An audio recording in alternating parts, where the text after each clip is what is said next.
Hi guys, it's Mrs. Fraley. Today we're going to be talking about folk art. And folk art is a genre of art where the artist is not formally trained. So they haven't gone to school, they haven't studied, they haven't gone through rigorous apprenticeships.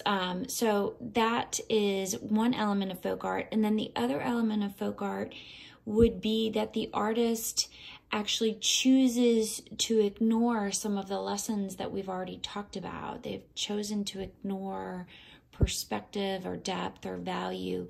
And this is an example of Mattie Lou O'Kelly's painting.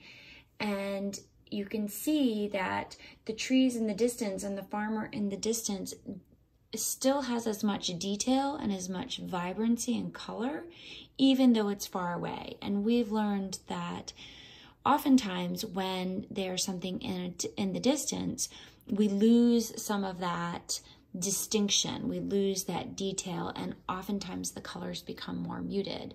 But in the instances of folk art that we're going to sort of emulate and look at, that is not the case.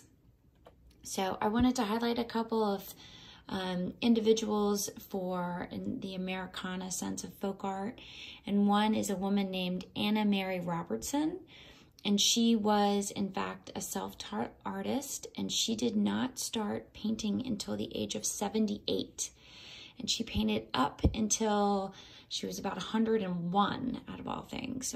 She was also on the cover of Time. So you may have seen some of her paintings, and you'll see again that in the distance, her items that are objects that are far away still retain that level of detail and the level of brightness. And then also the way she puts together the landscape has been artificially flattened, which makes it fun and interesting. Here's another example of her work. This is a neat artist that I have just learned about. Her name was Clementine Hunter. Her artwork is bright and colorful, as you can see. And you can see that the items all retain that same level of detail no matter where they're placed on the painting.